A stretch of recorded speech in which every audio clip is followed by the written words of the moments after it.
नमस्ते बिहार में स्वागत है आप सबका। मैं हूं आप सबके साथ अनूप। खबरों की शुरुआत करेंगे और सबसे पहले बात पुलिस की वर्दी पर लगे दाग की। जी हां, पुलिस की वर्दी पर बड़ा दाग लगा है। भोजपुर पुलिस पर छपरा में जाकर वसूली के लिए हत्या का बड़ा आरोप लगा है। यह आरोप बड़हरा थाना अध्यक्ष पर लगा। घटना छपरा के डोरीगंज के पास की है। ट्रक ड्राइवरों का कहना है कि भोजपुर पुलिस छपरा में आकर वसूली करती है और रुपए नहीं देने पर ट्रक ड्राइवर को खदेड़कर गोली मारी गई। घटना के बाद भड़के ट्रक ड्राइवरों ने हंगामा किया और कई गाड़ियों में तोड़फोड़ भी की। इसके अलावा एक ट्रक पर लदे सिलेंडर भी लूट लिए गए।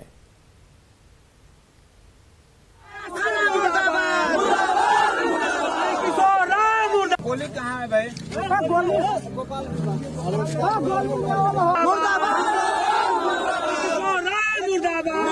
गोली दिखाइए। पिस्टल है। डेली रोज उगाही कर रही है, पैसा वसूल रही है।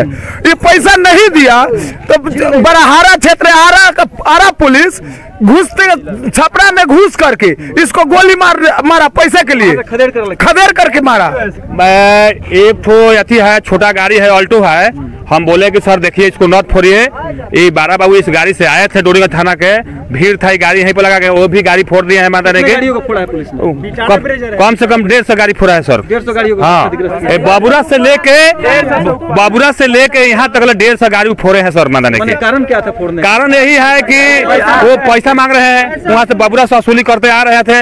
एक खलासी सोया था गाड़ी में, बोला क्या है पैसा दे माधरचोद, गाड़ी में कितना पैसा है? तो बोला कि सर पैसा नहीं है। उठा के उसको गोली मार दिया। माता ने तो ये रोज का धंधा है ये? हाँ, रोज का धंधा है सर। और हमारे सहयोगी संतोष इस खबर पर अपडेट के साथ मौजूद है। संतोष, बड़ा आरोप खाकी पर लगा है और लोग विरोध भी कर रहे हैं। ट्रक ड्राइवर जो है विरोध कर रहे हैं। सीधा आरोप कि वसूली करती है पुलिस और पैसे नहीं देने पर मर्डर भी करती है। क्या कार्रवाई हुई इस पर? देखिए, फिलहाल रात की घटना है। रात में 100 को वहां से पोस्टमार्टम के लिए भेजा गया है। जो दोनों ही पक्षों की बात अलग अलग सामने आ रही है। जैसे ड्राइवरों का कहना है कि थानाध्यक्ष ने गोली मारी है खदेड़ करके पैसा वसूली के चक्कर में, लेकिन जो पुलिस का पक्ष आ रहा है उसके अनुसार से कहा जा रहा है कि बेतरतीब तरीके से जाम लगा रखा था ट्रक ड्राइवरों ने। पुलिस वहां गई थी जाम को हटाने के लिए, जिसका पुलिस के साथ धक्का मुक्की हुई, पुलिस के ऊपर हमला किया गया, जिसके बाद जवाबी फायरिंग में पुलिस ने गोली चलाई है। तो दोनों ही पक्ष की बात अब सामने आने लगी है और इसी वजह में इस जो युवक है उसकी हत्या हुई। तो पुलिस फिलहाल वरीय अधिकारी रात में वहां एसपी डीआईजी वगैरह तमाम लोग पहुंचे थे। लोगों ने समझा बुझा कर मामले को शांत कराया है। आज क्या स्थिति बनती है, क्या एफआईआर होती है, उसके बाद आगे की कार्रवाई की जाएगी। लेकिन फिलहाल जो मामला आ रहा है ये काफी पेचीदा हो गया है, क्योंकि जो ट्रक ड्राइवरों ने जो आरोप लगाया तो काफी गंभीर था। क्योंकि भोजपुर पुलिस जो है वो सारण की सीमा में घुस करके गोली मारी है, ऐसा आरोप था। आप देख सकते हैं कि जिस जगह पर हत्या हुई है वो सारण की सीमा है और भोजपुर पुलिस वहां पर। संतोष, एक सवाल का और जवाब दें, क्या यह सच है कि आरा पुलिस छपरा में आके वसूली करती है? देखिए, ये जो पुल है वो पुल का कुछ हिस्सा आरा में पड़ता है, लेकिन अधिकांश हिस्सा छपरा में पड़ता है। ये कहा जाता है कि जब गाड़ियों की जाम लगती है तो आरा पुलिस वसूली करते करते छपरा तक पहुंच जाती है। कई बार ऐसे मामले सामने आए हैं और इस बार जो मामला सामने आया है उसमें ये सीधे तौर पे हत्या का मामला सामने आया है। जो आरोप लगा रहे हैं कि पैसा मांगने पर ड्राइवर ने नहीं दिया तो उसे गोली मार दी गई। तो ये मामला थोड़ा पेचीदा जरूर है, जांच की बात है। चाहे जो भी हो, जब जांच होगी तो सच भी सामने आएगा। लेकिन बड़ा आरोप वर्दी पर लगा कि छपरा पुलिस जो है आरा पुलिस वो छपरा में जाकर वसूली करती है और पैसे नहीं देने पर ड्राइवर को गोली भी मारती है, मर्डर भी करती है। बढ़ते आगे, पटना के फतुहा में छेड़खानी का विरोध करने पर बेखौफ अपराधियों ने नाबालिग लड़की की मां की गोली मारकर हत्या कर दी। वारदात की तस्वीर सोशल मीडिया पर वायरल भी है। मामला दरअसल फतुहा के गज्जू बीघा का है, जिसमें साफ इस तस्वीर में देखा जा सकता है कि यह हथियार से लैस गांव के कुछ दबंग जमकर हंगामा कर रहे हैं, फायरिंग कर रहे हैं। 16 नामजद आरोपियों के खिलाफ मृतक महिला के पति ने एफआईआर दर्ज कराया है। इसमें एक की गिरफ्तारी भी हो चुकी है।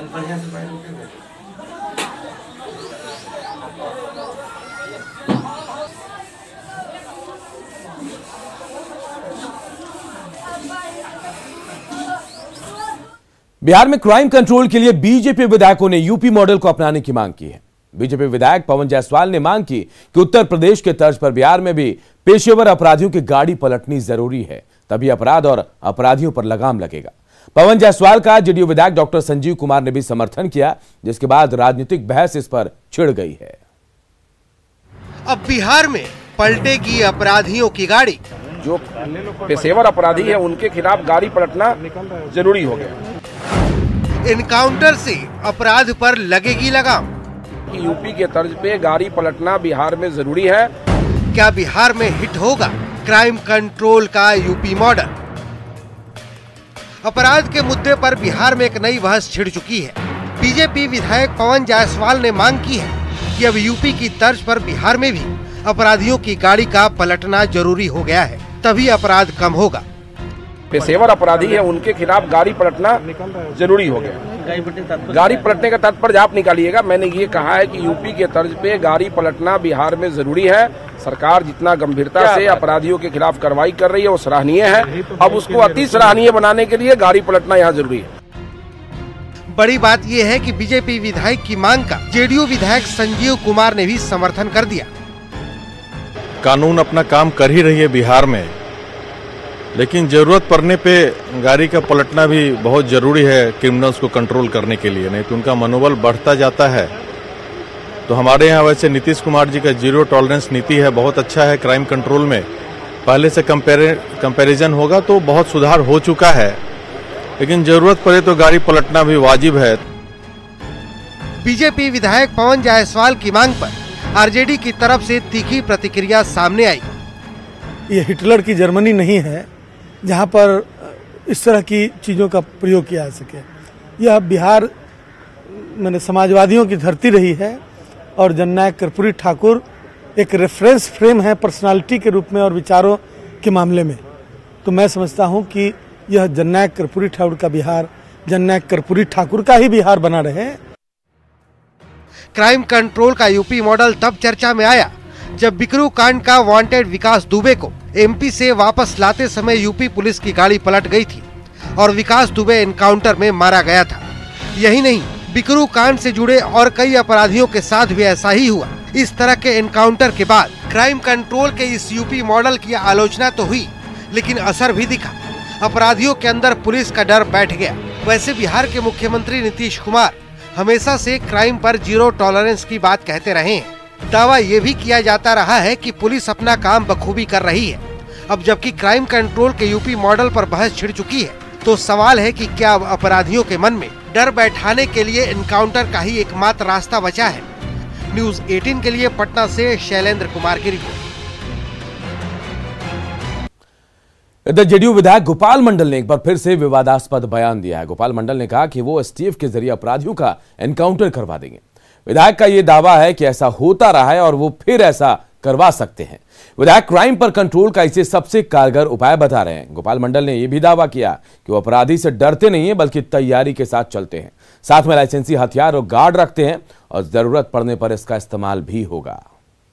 वैसा अपराधी अगर निकलेगा इनाम वाला 25,000 या 50,000 के इनाम है या लाख का इनाम है, उसको एसटीएफ उड़ा देगी ना। वैसा व्यवस्था बना के रखे हैं। अच्छा, मतलब जो भी 25 से 50,000 का इनामी है, जैसे बाहर निकले तो उसको इनकाउंटर कर देना चाहिए। इनकाउंटर हम लोग नहीं करेंगे, वो कर देंगे। वो एसटीएफ के जवान वो लगे हुए हैं ना। जैसे इलाके के लोग हम लोग मांग कर रहे हैं एसटीएफ का, एसटीएफ के डीएसपी से मिलेंगे, एसपी से मिलेंगे, उन्होंने देगा एसटीएफ को और फिर इशारा करेंगे उसको काउंटर कर देगा। नहीं, जो गलत आदमी है, जो इनामी क्रिमिनल है, जो इनामी है ना, उनके बारे में अत्याचार फैला रहा है, कुछ कर रहा है, समाज को दहशत में ला रहा है, तो वो तो इनकाउंटर कर ही देता है पुलिस, एसटीएफ सब। तो आप लोगों ने कभी ऐसे पुलिस को जानकारी दी है कि भाई ये कुख्यात है, इसका एनकाउंटर होना चाहिए? हम जब एमएलए नहीं थे उस टाइम में एसटीएफ को हम मदद करते थे। डीएसपी का आके पटना में मिलते थे, एसटीएफ के नौजवान सबको रखते थे और क्रिमिनल का इशारा करके क्रिमिनल है आप जानकारी ले लीजिए, जानकारी लेकर उन्होंने उड़ा देता था जब एमएलए नहीं थे तब। और देखिए, गोपाल मंडल के बयान पर विपक्ष ने सरकार पर निशाना साधा है। कांग्रेस विधायक अजीत शर्मा ने कहा कि जेडीयू को बताना चाहिए कि विधायक के बयान का सच आखिर क्या है। ये तो माननीय नीतीश कुमार को सोचना कैसे कैसे आप विधायक बनाते हैं। उनकी पार्टी की बदनामी हो रही है, पूरे बिहार की बदनामी हो रही है। अगर वो ऐसा बोले हैं तो उनको माफी मांगना चाहिए सदन में आके। इस तरह का कोई भी विधायक जिसको जनता इस अपेक्षा से चुनती है कि उनकी आवाज बनेगा सदन में, न कि आप किसी को उड़ा दीजिएगा एसटीएफ। अगली खबर समस्तीपुर से, जहां वारिसनगर थाना क्षेत्र के भादो घाट गांव में रंगदारी नहीं देने पर दबंगों ने एक दंपत्ति और उनकी पुत्री के साथ जमकर मारपीट की। इलाज के लिए पटना रेफर किया गया उन्हें और घर के मुखिया की हालांकि मौत भी हो गई है। पीड़ित परिजनों की माने तो सभी लोग अपने घर के सामने अपनी दुकान पर बैठे थे, तभी गांव के 3 लोगों ने लाठी डंडे से उन पर हमला बोल दिया। 10,000 रुपए रंगदारी वो मांगने लगे और रुपए नहीं देने पर हमला बोला गया था। पीड़ित परिजनों ने प्रशासन से आरोपियों की गिरफ्तारी और न्याय की गुहार लगाई। पप्पा ने दुकान में बैठल, बाबा के लग हम ठहरा रहिए, एले कल के की से 10,000 रुपया निकालिए। पप्पा कल के की से हम कमा के अपने खाचे, तोरा हम कहाँ से दियो पैसा। ये बात पर घींच कर मारे लागले। कौन मारने लगा था? रामलाल। इधर बेतिया में दूल्हा देखकर मंडप छोड़कर एक दुल्हन फरार हो गया और इस दौरान दोनों पक्षों में जमकर मारपीट भी हुई।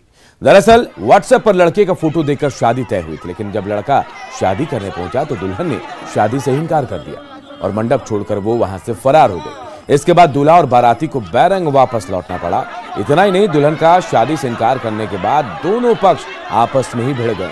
दोनों तरफ से जमकर हाथापाई भी हुई। घटना नौतन प्रखंड के शंखिया माई स्थान की है। फिलहाल किसी भी पक्ष में थाने में प्राथमिकी दर्ज नहीं कराई गई। पटना में यातायात को सुचारू रूप से चलाने के लिए ऑटोमेटिक ट्रैफिक सिग्नल की व्यवस्था है।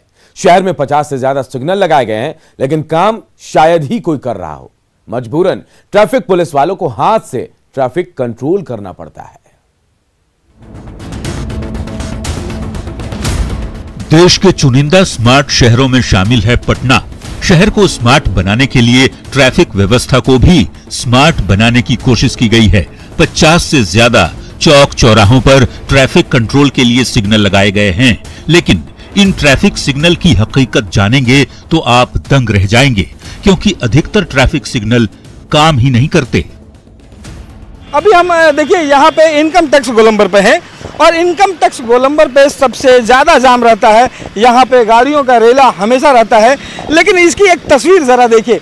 यहाँ पे देखिए सिग्नल लगा हुआ है, लेकिन ये येलो जल रहा है और ये पूरे दिन जो है वो येलो जलता रहेगा। अगर आप इसका इंतज़ार कर रहे हैं कि यहाँ पे इंतज़ार करने को कहा गया है कि उसके बाद सिग्नल जो है वो ग्रीन होगा, तो आप किसी गलती में है, पूरे दिन खड़े रह जाएंगे, लेकिन ये ग्रीन होने वाला नहीं है।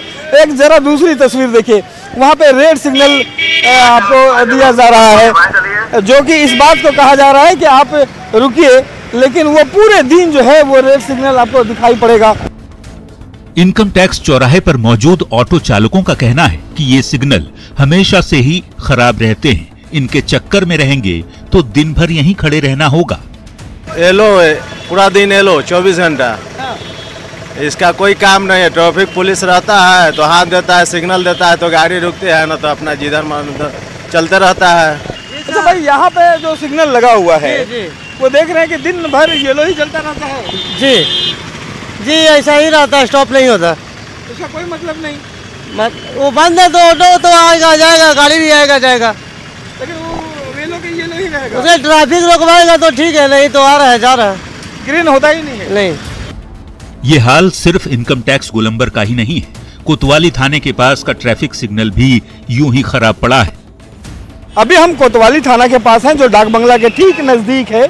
यहाँ पे गाड़ियाँ जाम में लगी हुई है, येलो सिग्नल है, लेकिन यहाँ पे भी आप जरा देखिए कि येलो सिग्नल कभी ग्रीन नहीं हो सकता यहाँ पे भी। और चारों तरफ आप अगर आपको दिखाएं तो यहाँ पे सिग्नल लगे हुए हैं, लेकिन यहाँ पे भी जो है वो मैनुअली जो है वो काम करना पड़ता है। उनसे हम जानते हैं, मैडम ये ट्रैफिक सिग्नल संभालना कितना मुश्किल होता है? जो लाइट है वो हमेशा पीला ही रहता है, आप अकेले संभालती हैं? जी सब मिलकर संभालते हैं।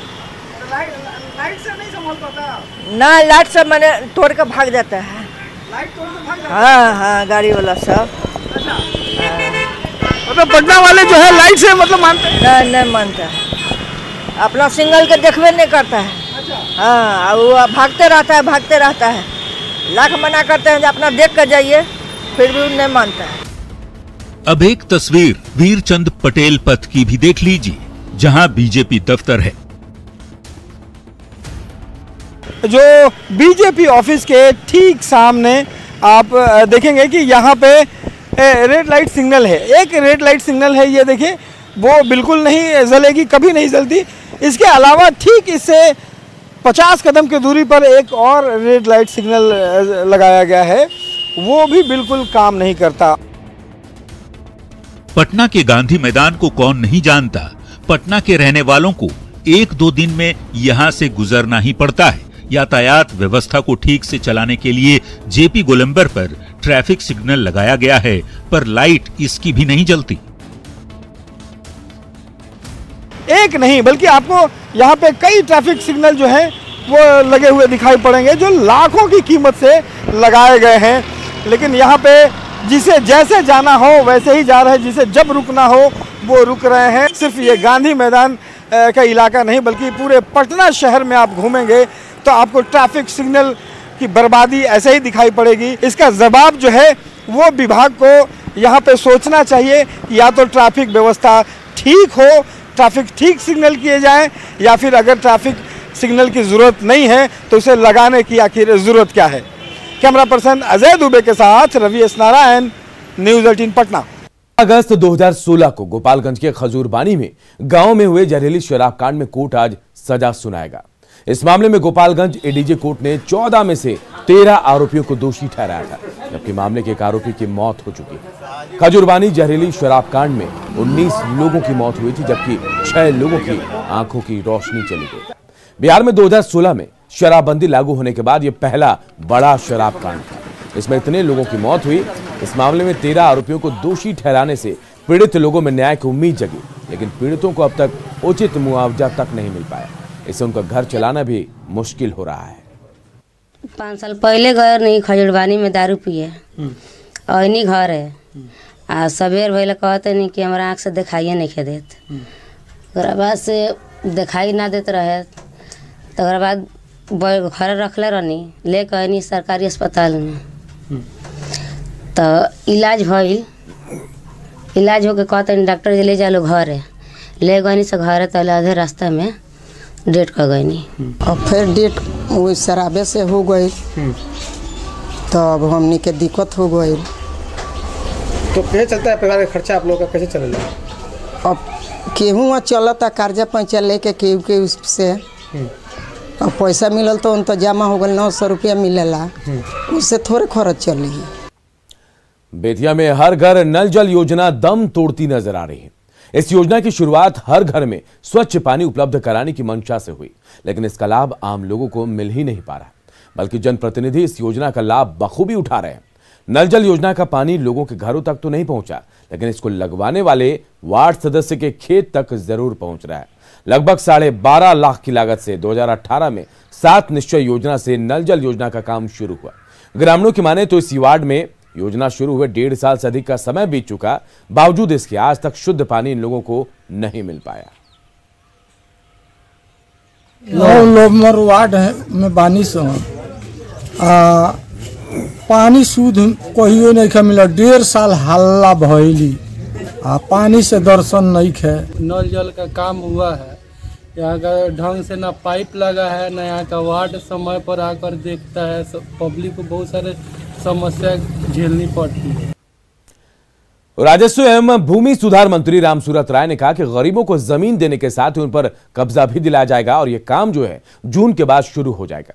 मंत्री ने विपक्ष पर हमला बोलते हुए कहा कि विपक्ष सिर्फ बयानबाजी करता है, लेकिन हमारी सरकार गरीबों के लिए काम भी कर रही है।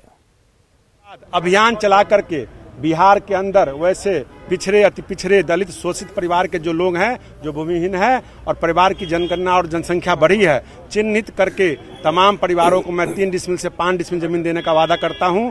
और मैं आगे भी आपको बताना चाहूंगा कि वह जमीन का जो पोजीशन होगा उन लोगों की तरह नहीं जो पूर्ववर्ती सरकार ने क्या किया कि पर्चा बांट दिया, दखलदानी नहीं हुआ, पर्चा बांट दिया, किसी को रास्ता नहीं मिला। मैं आपके माध्यम से गरीब परिवार के लोगों को बताना चाहता हूं कि आपको जब मैं दखलदानी दिलवाऊंगा तो पहले मैं आपको लैंड दूंगा, दूसरा पोजीशन दूंगा, तीसरा आपको कागज दूंगा, चौथा मैं आपको उसी प्लॉट में रास्ता भी दूंगा कि भविष्य में आप महादलित परिवार पासकृत पर्चा लोग आपस में लड़ाई नहीं होंगे, जिससे केस नहीं बढ़ेगा। बिहार विधान परिषद में शिक्षा विभाग का बजट पास हुआ, लेकिन शिक्षा मंत्री विजय चौधरी ने बताया कि बजट का लगभग 22% शिक्षा विभाग पर खर्च होगा। जो सबसे ज्यादा है, कांग्रेस एमएलसी प्रेमचंद मिश्रा ने मैथिली समेत दूसरी क्षेत्रीय भाषाओं के पढ़ाने के सरकार के फैसले का स्वागत किया। जेडीयू विधान पार्षद रीना यादव ने माना कि बिहार में गुणवत्तापूर्ण शिक्षा की कमी है और भविष्य में सरकार और गुणवत्तापूर्ण शिक्षा छात्रों तक पहुंचाने के लिए और गंभीरता से प्रयास भी करेगी। एक आम राय बनी कि शिक्षा में कोई राजनीति न हो और सभी पक्षों ने सहमति जताई कि क्वालिटी एजुकेशन के लिए हम सबको मिलकर प्रयास करना चाहिए और सरकार को उन खामियों को दूर करना चाहिए जो शिक्षा विभाग में व्याप्त है। तो जो परिस्थितियां थी, खासकर विभिन्न क्षेत्रीय भाषाओं को लेकर, मैथिली की पढ़ाई को लेकर हमने आरंभ से इस बात को उठाया था। आज मुझे संतुष्टि मिली कि सरकार ने उस बात को माना। हमारे माननीय मंत्री जी ने भी ये स्वीकार किया है कि कुछ समस्याएं हैं और उन समस्याओं को जल्द से जल्द जो है निपटारा करने का सरकार जो है प्रयास करेगी और सभी पार्टियों के दलों से रिलेटेड जितने भी माननीय सदस्य हैं उनको मिला करके और उनके द्वारा जो संशोधित की हुई जो बातें हैं उनको देखते हुए इसमें जो सुधार कार्यक्रम का प्रयास करने का